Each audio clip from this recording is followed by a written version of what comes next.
Anak, ako'y intindihin mo, lahat ng ito ay para sa'yo.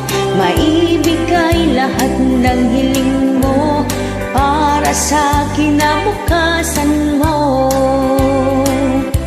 Aking anak, tandaan mo, lahat ay gagawin para sa'yo. Masakit man sa loob mo ang mawalay sa piling ko. Marami man akong trabaho, di ko iniinda ang pagod ko. Dahil ikaw ang iniisip ko, ikaw ang tanging inspirasyon ko.